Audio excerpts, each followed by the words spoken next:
اللهم صل على محمد في أوسط كلامنا اللهم صل على محمد في آخر كلامنا أما بعد فأعوذ بالله من الشيطان الرجيم بسم الله الرحمن الرحيم وربك فكبر صدق الله العظيم وقال محمد رسول الله صلى الله تعالى عليه وسلم من خرج في طلب العلم فهو في سبيل الله حتى يرجع او كما قال عليه الصلاة والسلام۔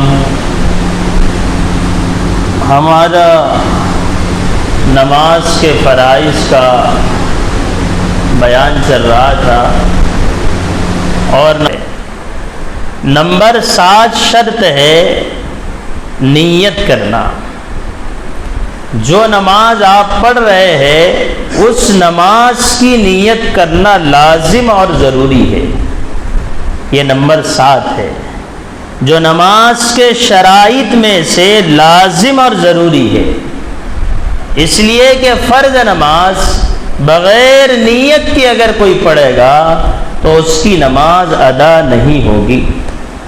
یعنی کوئی بندہ مسجد میں داخل ہو اور اس کی کوئی نیت نہیں ہے نماز پڑھنے کی، اور اس نے نیت نہیں کیا ہے تو اس شخص کی نماز صحیح نہیں ہوگی۔ تو جس نماز کو پڑھنا ہے اس نماز کی نیت کرنا یہ لازم اور ضروری ہے، نماز کے صحیح ہونے کے لیے شرط ہے، اور نیت دل کے ارادے کو کہتے ہیں۔ ہم ابھی جمعہ کے لیے گھر سے نکلے تو نیت ہے کہ جمعہ کی نماز پڑھنے جا رہے ہیں، یہ گھر سے ہی جمعہ کا ارادے سے نکلے تو بس یہی نیت کافی ہے۔ اگر آدمی نماز کی نیت سے گھر سے نکلا ہے تو وہ بھی نیت اس کی کافی ہے، اور مسجد میں آنے کے بعد اس نے نیت کر لی ہے تو بہت اچھی بات ہے، لیکن بہرحال نیت کا ہونا ضروری ہے۔ بغیر نیت کے نماز نہیں ہوگی، ایک بات۔ دوسری بات یہ ہے کہ جس نماز کو پڑھ رہے ہیں اس نماز کی نیت ہونا ضروری ہے۔ مثلا آپ ظہر کی نماز کے لیے مسجد میں آئے ہیں تو ظہر ہی کی نیت ضروری ہے۔ ایک آدمی نیند سے اٹھ کے مثلا مسجد میں آیا یہ سمجھتے ہوئے کہ ظہر پڑھنے کے لیے جا رہا ہوں، اور حال یہ ہے کہ مسجد میں عصر کی نماز ہو رہی ہے، اس نے ظہر کی نیت سے نماز پڑھ لی، حال یہ ہے کہ عصر کی نماز ہو رہی ہے، تو اس شخص کی نماز نہیں ہوگی، اس لیے کہ اس نے عصر کی نماز ظہر کی نیت سے پڑھا ہے۔ تو یہ بات سمجھ لینے کی ہے کہ جس نماز کو پڑھ رہے ہیں اس نماز کی نیت ہونا ضروری ہے۔ فرض کے لیے، نفل نماز کے لیے، سنت نماز کے لیے مطلق نماز کی نیت کافی ہے۔ اس میں اگر تخصیص نہیں بھی کرا، اس میں اگر خاص نہیں بھی کیا گیا تو کوئی حرج کی بات نہیں۔ ایک اور اہم مسئلہ نیت سے متعلق، ایک آدمی نماز کی نیت کے لیے کھڑا ہوا، اس نے نیت کی کہ ظہر کی نماز پڑھتا ہوں 3 رکعات، یا کسی نے نیت کی کہ ظہر کی نماز پڑھتا ہوں 5 رکعات، یہ زبان سے اگر اس کے رکعات میں 3، 5، 4 سے کم زیادہ ہو جائے، اگر اس کی نیت میں نماز متعین کیا ہے اس نے یعنی ظہر کی، پر حال یہ ہے کہ وہ ظہری کی نماز پڑھ رہا ہے، لیکن رکعات کے طے کرنے میں کم زیادہ کر لیا تو شرعاً اس سے کوئی فرق نہیں پڑے گا۔ اگر اس کے زبان سے 5 نکل جائے، اس کے زبان سے 3 نکل جائے وغیرہ، تو اس سے نماز میں کوئی فرق نہیں آئے گا، اس لیے کہ شریعت کی طرف سے 4 متعین ہے، لہذا اس کے کم زیادہ کرنے سے وہ کم زیادہ نہیں ہوگی۔ لیکن ظہر کی پڑھ رہا ہے تو ظہر کی نیت ضروری ہے، عصر کی پڑھ رہا ہے تو عصر کی نیت ضروری ہے۔ اب نیت کوئی لمبے چوڑے عمل کا نام نہیں، بس دل میں ارادہ ہے کہ نماز پڑھ رہا ہوں ظہر کی اللہ کے واسطے، دل کے ارادے کا نام نیت ہے۔ زبان سے کہنا بھی ضروری نہیں، لیکن اگر کہہ رہا ہے تو کوئی حرج کی بات بھی نہیں۔ اب کچھ لوگ نیت کرتے ہیں صف میں، ان کی نیت اتنی لمبی ہوتی ہے کہ ان کی تکبیر اولیٰ چلی جاتی ہے، پتہ نہیں کیا کیا نیت کرتے ہیں کہ امام صاحب نے اللہ اکبر کہہ دیا اور نیت باندھ لی، تب بھی ان کی نیت ابھی ختم ہی نہیں ہوئی، پھر وہ امام صاحب کے اللہ اکبر کہنے کے بہت دیر کے بعد نیت باندھتے ہیں۔ یہ طریقہ غلط ہے۔ جب امام نے اللہ اکبر کہہ دیا ہے تو امام کے اللہ اکبر ہونے کے بعد آپ بھی اللہ اکبر کہہ کے نیت باندھ لیجیے۔ نیت دل کے ارادے کو کہتے ہیں۔ فرض نماز میں نیت ضروری ہے اور اس کو خاص کرنا ضروری ہے۔ ظہر پڑھ رہے، فجر پڑھ رہے، عصر پڑھ رہے، سنت میں خاص کرنے کی ضرورت نہیں ہے۔ یہ 7 نماز کے شرائط ہے، ان 7 شرطوں کو جب آپ پورا کریں گے تب ہی آپ کی نماز اسٹارٹ ہوگی۔ اب یہ 7 شرطیں مکمل ہو جانے کے بعد نماز کے فرائض کو پورا کرنا ضروری ہے۔ آپ یہ سمجھ رہے ہوں گے بہت سارے لوگ کہ ہم کو تو نماز کے فرض یاد ہے، ابھی میں کچھ باتیں آپ کو ایسی بتاؤں گا کہ آپ کے بھی ہوش اڑ جائیں گے کہ ہم نماز کیسی پڑھ رہے ہیں۔ ابھی نماز کے فرضوں میں پہلا فرض ہے تکبیر تحریمہ، یعنی اللہ اکبر کا کہنا۔ یہ اللہ اکبر کہنا فرض ہے، فرض۔ اگر کوئی اس فرض کو ادا نہیں کرے گا تو اس کی نماز ہی شروع نہیں ہوگی۔ وہ آ کر صف میں کھڑا ہو گیا ہے لیکن اس نے اللہ اکبر نہیں کہا ہے، تو ایسے شخص کی نماز ابھی شروع ہی نہیں ہوئی، نماز اس کی جو ہے اس کی ابتدا ہی نہیں ہوئی، کیونکہ یہ اللہ اکبر شروع میں کہنا فرض ہے۔ امام کے ساتھ جب بھی آپ نماز میں جڑیں گے، چاہے ابتداءً نماز میں جڑ جاؤ یا امام صاحب کی کچھ رکعتیں ہونے کے بعد جڑ رہے، جب بھی آپ جڑیں گے تو قیام کی حالت میں اللہ اکبر کہنا کیا ہے؟ لازم اور ضروری ہے۔ اللہ اکبر آپ کہیں گے۔ اب لوگ اس کے اندر بھی غلطی کرتے ہیں۔ اگر کوئی اللہ اکبار کہتا ہے، سمجھے، جیسے اذان دینے میں ہو یا تکبیر پڑھنے میں ہو یا اپنی نماز پڑھنے میں ہو، اگر کوئی اللہ اکبار کہے تو ایسے شخص کی نماز فاسد ہے، ایسے شخص کی نماز شروع ہی نہیں ہوتی ہے۔ اس لیے صحیح سیکھنا ضروری ہے۔ اللہ اکبر، اللہ اکبار کہے گا اس کی نماز فاسد ہو جائے گی، اس کی نماز نہیں ہوگی، نہ یہ نماز مقتدی کی ہوگی، اور اگر یہ امام غلطی کر رہا ہے تو نہ امام کی ہوگی نہ مقتدی کی ہوگی۔ اس لیے صحیح تلفظ اللہ اکبر یہ ادا کرنا ضروری ہے۔ اب کچھ لوگ اللہ کے الف پر مد لگاتے ہیں اور اس کو بہت کھینچتے، اللہ اکبر، ایسا کہنے والے کی نماز بھی شروع نہیں ہوگی، اذان بھی صحیح نہیں ہوگی، اقامت بھی صحیح نہیں ہوگی۔ اللہ، یہ اللہ کا جو الف ہے اس پر مد لگا کر الف کو کھینچ رہے، اللہ اکبر، ایسے شخص کی نماز بھی شروع نہیں ہوگی۔ کچھ لوگ ایک غلطی یہ بھی کرتے ہیں، اکبر جو ہے اکبر، اللہ اکبر، اس کو اکبر کو فوراً کہنا ہے اکبر۔ اگر ایسا کھینچے گا تو اذان بھی صحیح نہیں، نماز بھی صحیح نہیں، تکبیر بھی صحیح نہیں۔ اور علماء نے یہ لکھا ہے، میں نے اس بات کو کئی مرتبہ پڑھا ہوں، عجیب بات لکھی ہے اگر اکبر کہتا ہے تو اس کے کفر کا اندیشہ ہے، اس کے کافر ہو جانے کا اندیشہ ہے۔ اسی لیے کلمات کو صحیح سیکھ کر ادا کرنا ضروری ہے۔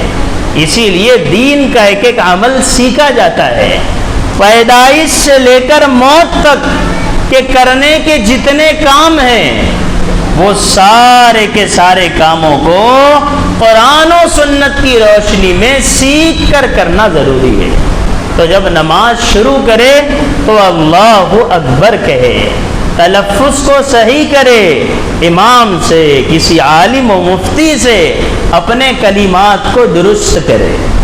دوسری غلطی لوگ اس میں کہ اور یہ کرتے ہیں کہ ابھی امام صاحب کی اللہ اکبر مکمل بھی نہیں ہوئی تو امام کے اللہ اکبر کہنے سے پہلے ہی وہ اللہ اکبر کہہ کے ہاتھ باندھ لیتے ہیں۔ جو لوگ امام کے اللہ اکبر کہنے سے پہلے ہاتھ کو باندھ لیتے ہیں، ایسے لوگوں کی بھی نماز نہیں ہوتی۔ جو امام کے اللہ اکبر کہنے سے پہلے اپنے ہاتھوں کو باندھ لیتے ہیں، ایسے لوگوں کی نماز نہیں ہوگی۔ جب ہم کو ہاتھ باندھنا ہے، ہاتھ باندھنے کا مطلب تکبیر تحریمہ کہنا ہے، ورنہ نماز میں ہاتھ باندھنا سنت ہے، اللہ اکبر کہنا فرض ہے۔ تو امام کے اللہ اکبر ختم ہونے سے پہلے اپنا اللہ اکبر ختم نہیں ہونا چاہیے۔ پہلے امام کا اللہ اکبر ختم ہو، اس کے بعد ہمارا اللہ اکبر ختم ہو، تب ہی ہم امام کے ساتھ نماز میں شریک سمجھے جائیں گے۔ تو پہلے امام کا اللہ اکبر مکمل ہونے دے، اس کے بعد اپنا اللہ اکبر مکمل کرے۔ امام نے کہا اللہ اکبر تو ہم بھی اللہ اکبر کہے، لیکن ہمارا بعد میں ختم ہونا، ان کا پہلے ختم ہونا، ہمارا پہلے ختم ہو گیا، ان کا بعد میں ختم ہوا، ہماری نماز نہیں ہوگی۔ تو نماز کے فرضوں میں ایک فرض ہے اللہ اکبر کہنا۔ نمبر 2، قیام کرنا۔ قیام کسے کہتے ہیں؟ کہ کھڑے سے نماز پڑھنا۔ تو فرض نماز اور واجب نماز، فرض نمازیں اور واجب نمازیں، ان نمازوں کو کھڑے ہو کر پڑھنا ضروری ہے۔ ان نمازوں کو آپ بیٹھ کے پڑھیں گے تو یہ نماز آپ کی نہیں ہوگی، چاہے کوئی مرد ہو چاہے کوئی عورت ہو۔ جو نماز فرض ہے اور جو نماز واجب ہے، ان نمازوں کو کھڑے ہی رہ کر آپ کو پڑھنا ہے، اگرچہ آپ ٹرین میں ہو چاہے آپ کسی اور جگہ پر ہو، آپ کو کھڑے سے نماز پڑھنا ہے۔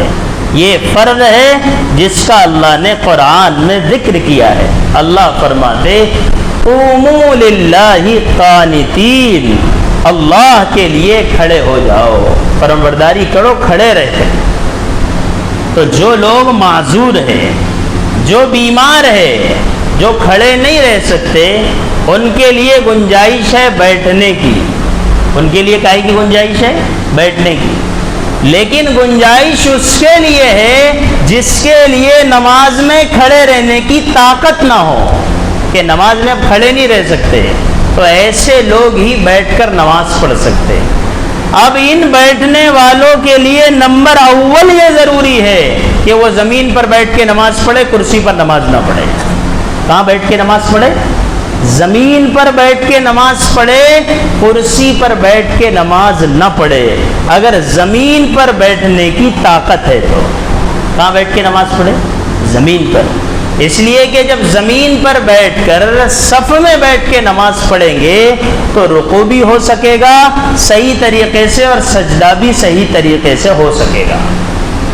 جس آدمی کو کھڑے رہنا یا زمین پر بیٹھنا اس لیے مشکل ہو کہ پیروں میں درد ہے، پیر کو نیچے بیٹھیں گے تو فولڈ کرنا پڑے گا، اگر ایسی مجبوری ہے تو پیر فولڈ مت کیجئے، پیروں کو ایسا لمبا کر دیجئے قبلے کی طرف، نیچے بیٹھیے، پیروں کو لمبا قبلے کی طرف کر دیجئے، لیکن کوشش کیجئے نیچے بیٹھنے کی اور نیچے بیٹھ کے نماز پڑھیے۔ لیکن اگر کسی کی ایسی مجبوری ہے کہ وہ زمین پر بیٹھ ہی نہیں سکتے، جیسا ایک لڑکا ابھی ہمارے ساتھ تھا، اس کا بال کا آپریشن ہوا تھا، تو وہ صرف نماز ہی میں نہیں بلکہ کھانا کھانے کے لیے بھی اس کو کرسی پر ہی بیٹھنا پڑتا تھا، اس کے لیے نیچے بیٹھنا ہی مشکل ہے، اس لیے کہ بال کا آپریشن ہے، نیچے بیٹھنے میں دشواری ہے، تو پھر ایسا شخص کرسی پر نماز پڑھ سکتا ہے۔ جس کو زمین پر بیٹھنے میں دشواری ہو، نیچے بیٹھنے میں دشواری ہو اور تکلیف ہو، وہ آدمی پھر کرسی پر بیٹھ کے نماز پڑھے گا، لیکن بلا عذر کرسی پر بیٹھ کے نماز پڑھنا یہ شرعاً صحیح نہیں ہے، اور بلا عذر تو نیچے بھی بیٹھ کے نماز پڑھیں گے تو نماز نہیں ہوگی۔ حتی الامکان اس بات کی کوشش کرنا چاہیے کہ کھڑے رہ کر آپ نماز پڑھیے۔ اب کچھ لوگ ایسے بھی ہیں کہ جو کھڑے تو رہ سکتے لیکن رکوع اور سجدہ نہیں کر سکتے۔ مثلا سینے کا کوئی مسئلہ ہے، کوئی پرابلم ہے، جس کی وجہ سے وہ کھڑے تو رہ سکتے ہیں لیکن رکوع سجدہ نہیں کر سکتے، تو ایسے لوگوں کو بیٹھنے کی اجازت ہے۔ لیکن اگر وہ زمین پر بیٹھ کے ان کا کام چل سکتا ہے تو انہیں زمین پہ بیٹھنا چاہیے، یہ عمل سنت کے زیادہ قریب ہے۔ اور اگر ان کا زمین پر بیٹھ کر کام نہیں چل سکتا ہے تو پھر ایسے لوگ کرسی پر بیٹھ سکتے ہیں۔ لیکن فرض نماز اور واجب نماز میں آدمی کو اس بات کی کوشش کرنا چاہیے، اگر استطاعت ہو تو کھڑے رہ کے نماز پڑھو۔ اگر عذر نہیں ہے، آپ خواہ بیٹھ کے نماز پڑھ رہے، بولے بہت پیر دکھ رہے تو بیٹھ گئے، بہت جان پر آ رہا تو بیٹھ گئے، ایسے آزار سے بیٹھ کے نماز پڑھنے سے نماز نہیں ہوگی، اس لیے کہ نماز میں کھڑے رہ کر نماز پڑھنا فرض ہے، فرض۔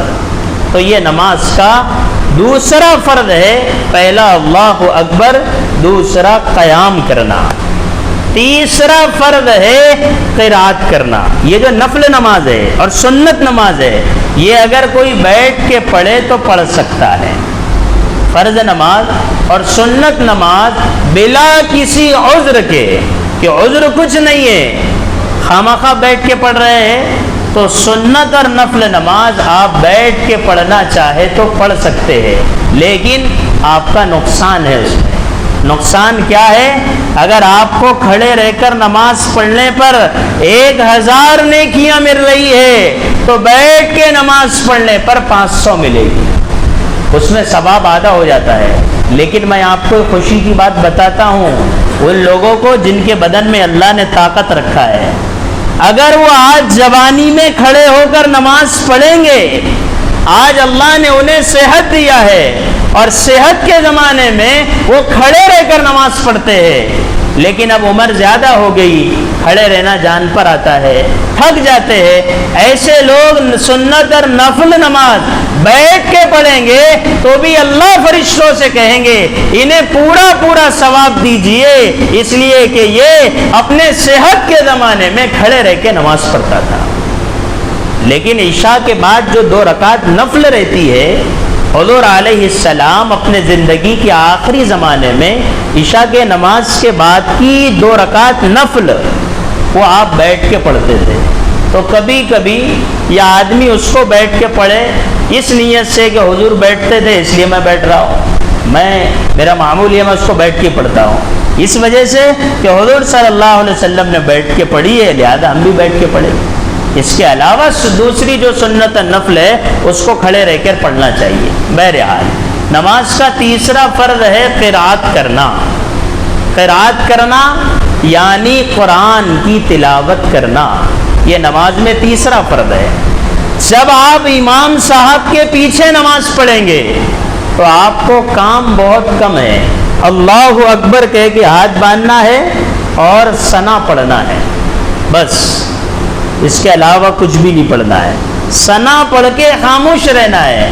اگر امام صاحب جہری قرات کر رہے ہیں یعنی قرآن کی تلاوت زور سے کر رہے ہیں تو آپ کو اس کو دھیان لگا کر سننا ہے، اللہ قرآن میں فرماتے ہیں اذا قرئ القرآن اذا قرئ القرآن علیہم فاستمعوا لہ، کہ جب قرآن پڑھا جائے تو اس کو دھیان سے سنو، فاستمعوا لہ، دھیان سے سنو، یعنی سننے میں پورا دھیان ادھر لگاؤ جب قرآن کی تلاوت ہو رہی ہو۔ وانصتوا، اور خاموش رہو، کچھ بولو مت۔ امام قرات کر رہا ہو تو بھی ایسا ہی کرو، اور اگر امام سری نماز پڑھا رہا ہے یعنی جس میں قرات زور سے نہیں ہوتی تو بھی ثنا پڑھنے کے بعد خاموش رہو، یہ امام کے ساتھ کی بات ہے۔ اگر آپ اپنی نماز تنہا پڑھ رہے ہیں تو آپ کو نماز کو صحیح کرنے کے لیے کم سے کم سورہ فاتحہ پڑھنا ضروری ہے، اور سورہ فاتحہ کے بعد 3 چھوٹی آیتیں یا 1 بڑی آیت بھی آپ پڑھ لیں گے تو آپ کی نماز صحیح ہو جائے گی۔ مطلق تیسرا فرض ہے نماز میں قرات کرنا، لیکن سمجھنے کے لیے بات سمجھیے کہ اگر آپ تنہا اپنی نماز پڑھ رہے ہیں تو پہلے سورہ فاتحہ پڑھنا ہے، اور اس کے بعد کوئی نہ کوئی 1 بڑی آیت قرآن میں سے پڑھ لیں گے، نماز ہو جائے گی، یا 3 چھوٹی آیت پڑھ لیں گے تو بھی نماز ہو جائے گی۔ لیکن عام طور پر ہم پورا سورہ یاد کرتے ہیں تو پورا سورہ ہی پڑھنا چاہیے۔ 3 آیت سے زیادہ آپ پڑھیں گے تو جتنا زیادہ پڑھتے رہیں گے اتنا ثواب ہوتا رہے گا۔ یہ نماز کے کتنے فرائض ہو گئے؟ ارے بولو نا، 3 فرائض۔ نمبر 1 تکبیر تحریمہ، نمبر 2 قیام، اور نمبر 3 قرات کرنا۔ نمبر 4 فرض ہے رکوع کرنا۔ اب یہاں رک کر بھی ایک مسئلہ سمجھ لینا، رکوع کرنا بھی فرض سنا ہے آپ نے اور قیام کرنا بھی فرض سنا ہے۔